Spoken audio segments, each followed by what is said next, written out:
Добре дојдовте во урбаните вести. Околу 50.000 посетители се регистрирани во зоолошката откако се дојдени слониците Дуња и Дајла. Екипата на Прва Скопска повторно отиде во посета на зоолошката, која што е вистинска атракција поради новите животни. Повеќе на оваа тема малку подоцна во вестите. А сега следува генералната најава. Граѓаните да го почитуваат времето за фрлање ѓубре во контейнерите. Побрзете со чистењето на оџаците. Во тек е огласот за субвенции од градот. ЈСП Скопје воведува 2 нови линии. Рекордни 50.000 посетители во зоолошката откако пристигнаа слониците Дуња и Дајла.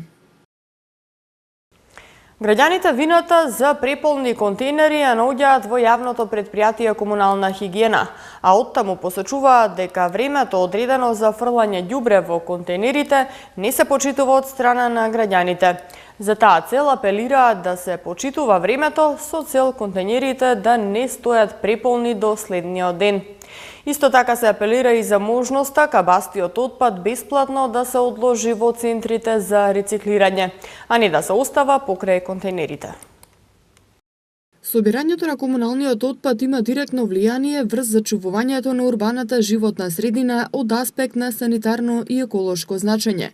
Динамиката за собирање и транспортирање на комуналниот отпад од подрачјето на градот Скопје се утврдува во зависност од густината на населеност, количество на создаден комунален отпад, структура на комуналниот отпад, начинот на однесување на корисниците во урбаната заедница, инфраструктурните сообраќајни услови и видот и бројот на поставените садови за комунален отпад. Собирањето на комунален отпад на подрачјето на градот Скопје се врши од контейнери со зафатнина од 1100 литри, подземни контейнери од 3000 литри и 5000 литри и пластични канти со зафатнина од 120 литри. Од јавното претпријатие Комунална хигиена посочуваат дека чистењето на контейнерите се врши еднаш дневно, по претходно утврден план, а според тоа треба и граѓаните да го почитуваат времето кога да го фрлаат ѓубрето во контейнерите, за тоа да не останува до следниот ден. Од Комунална вела дека на самите контейнери има налепници на кои е наведено во кој период граѓаните треба да го фрлаат ѓубрето, а после половина или 1 час од времето предвидено за одлагање на отпадот, поминува возило на Комунална хигиена и ги празни контейнерите. Оттаму апелираат граѓаните да го почитуваат периодот предвиден за одлагање на отпадот, се со цел да нема појава на преполни контейнери или растурено ѓубре од кучиња и мачки. Според досегашната пракса, граѓаните и не го почитуваат многу терминот во кој треба да го исфрлаат комуналниот отпад.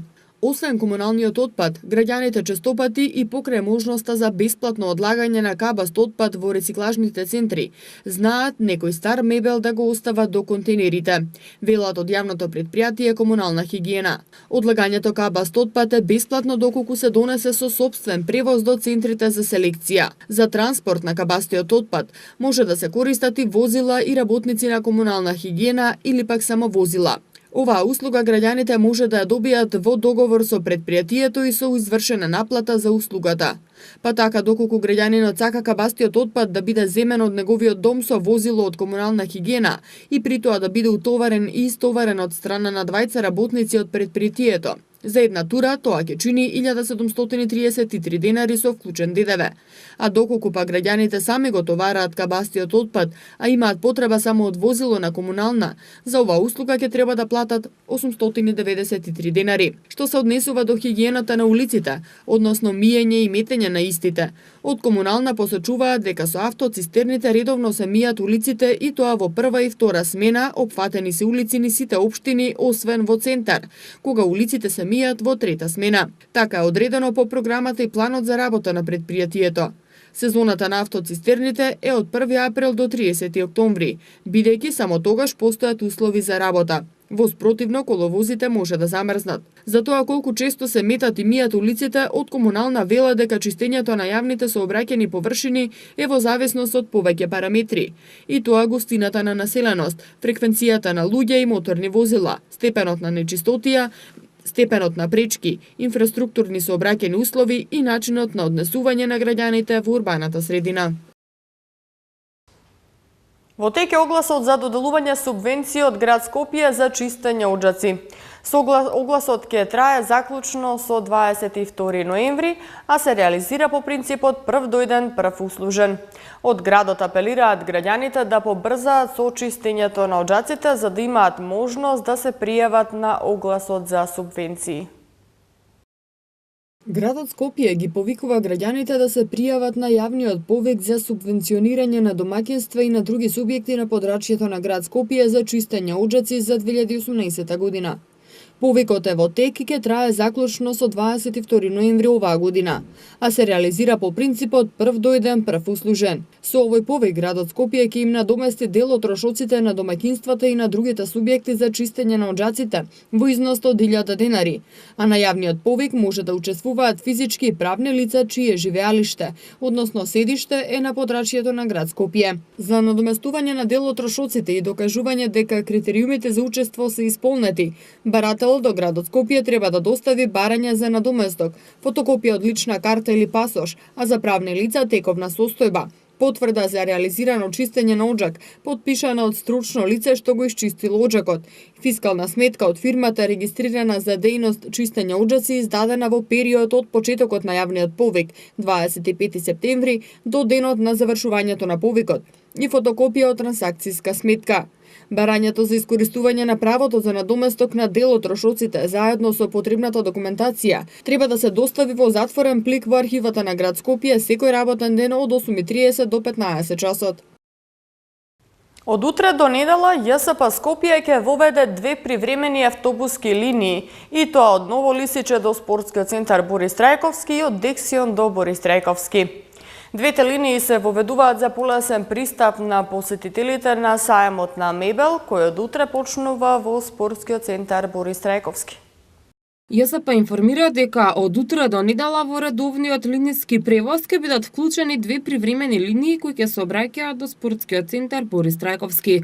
И двете линии се воведуваат по барање на Скопски саем за полесен пристап на посетителите на саем за мебел 2018. Станува збор за линиите 100 и 200. Првата ќе се обраќа од Ново Лисиче до спортскиот центар Борис Трајковски, а втората од Дексион до спортскиот центар Борис Трајковски. Возен ред 100 од Ново Лисиче ќе тргнува во 11, 12:20, 13:40, 16, 16:20 и 17:40 часот.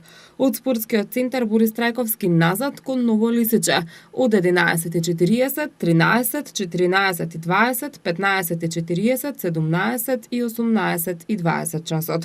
Траса на движење на оваа линија ќе биде улица Февруарски поход, булевар Видоја Смилевски Бато, булевар Јане Сандански, потоа Кузма Јосифовски Питу, Кочо Рацин, 11 октомври, улицата Димитрија Чуповски, булеварот Свети Климент Охридски, булеварот Партизански одреди, улицата Бледски договор, до спортскиот центар Борис Трајковски и обратно по истата траса.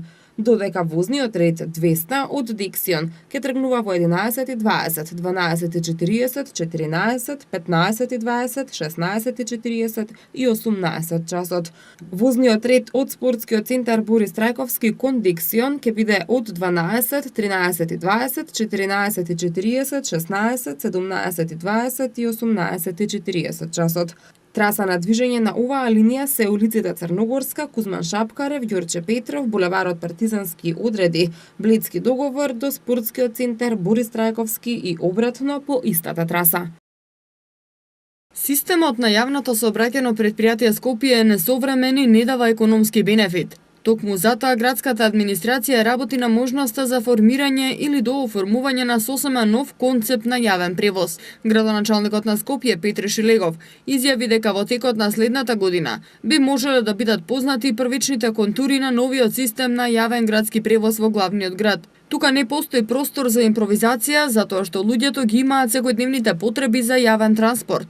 Тоа треба да се темели на анализи. Градот Скопје во овој момент прави студија врз основа на која подоцна ќе може да направи реорганизација на самиот систем на јавен транспорт и да го направи поекономичен, изјави Шилегов.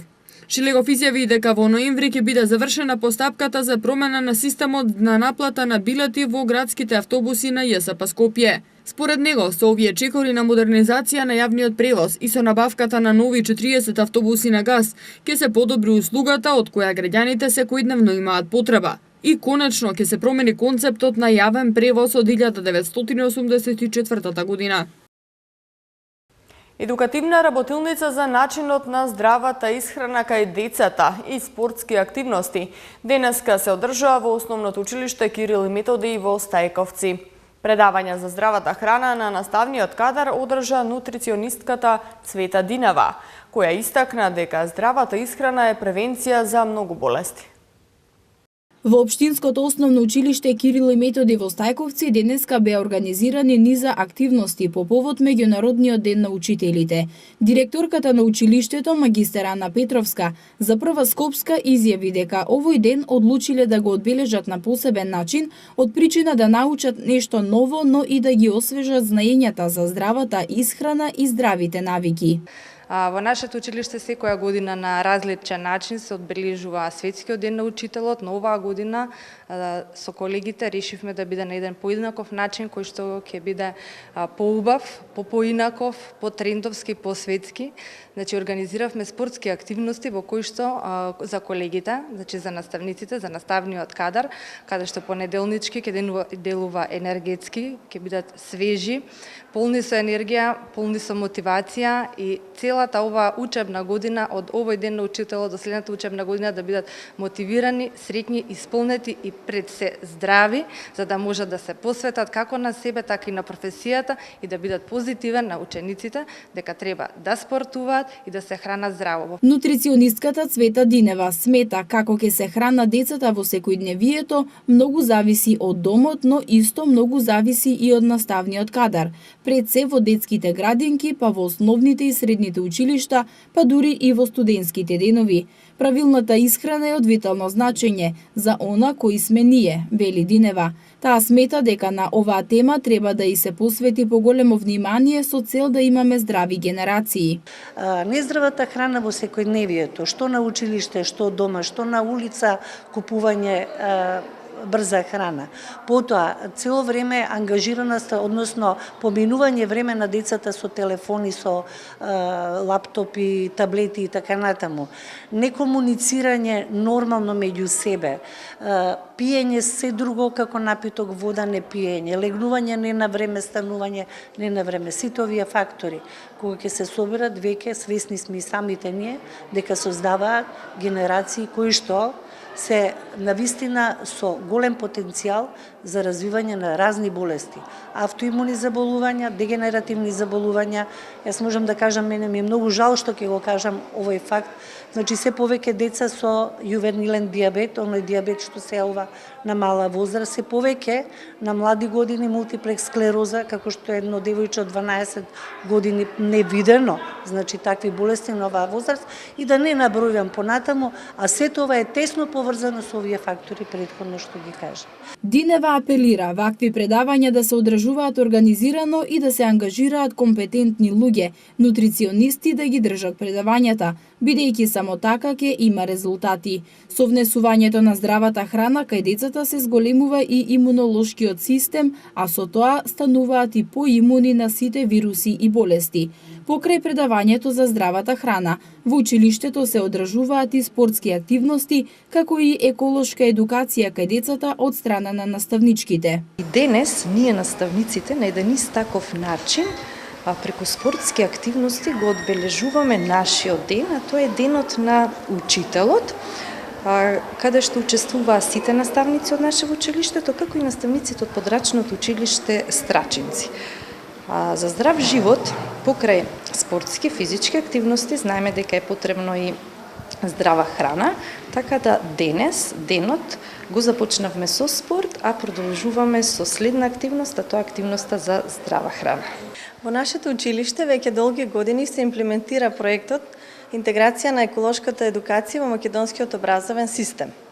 Една од еколошките теми предвидени со овој проект е темата за здравата храна, така што ние со учениците, па и со сите вработени, постојано организираме работилници за здрава храна, предавања, едукации на таа тема, се со цел да се развие свеста кај учениците за потребата од здравата храна како еден важен предуслов за раст и развој на детскиот организам. Ние исто така сме вклучени во голем број на проекти.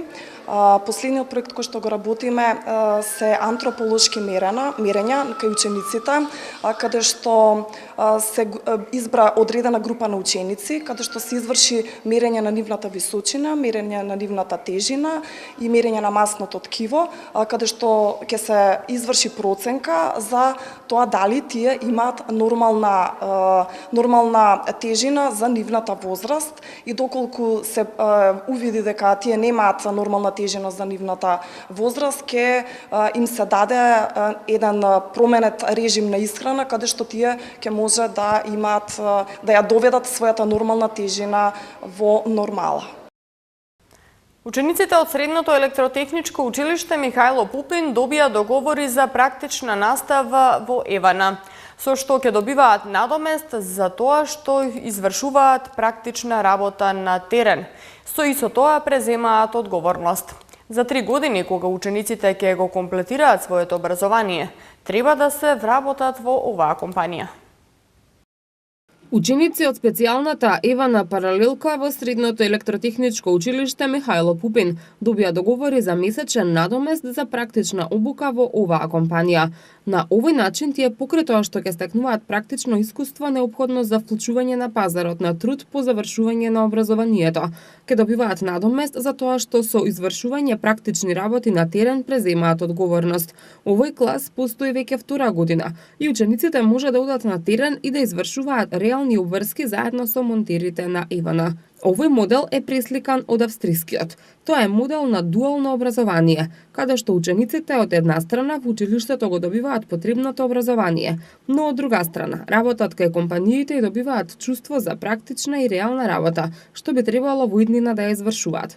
За 3 години, кога учениците ќе го комплетираат своето образование, треба да се вработат во оваа компанија. Во таа насока е законот за практиканство, кој првпат во Македонија дава можност сите по завршувањето на образованието да може да се вклучат во компании и да имаат регуларен договор. Во првите 3 месеци тие да добиваат по 5000 динари надомест, а наредните 3 до 12000, колку што изнесува минималната плата. Овој проект започна минатата година, а во ова училиште се планира и полигон во училишниот двор, каде учениците од овој профил ќе може да изведуваат практична работа.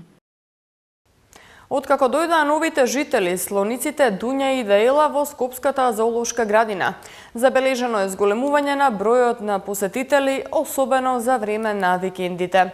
Од зоолошката информираат дека новите жители станаа атракција, а најмногу им се радуваат децата.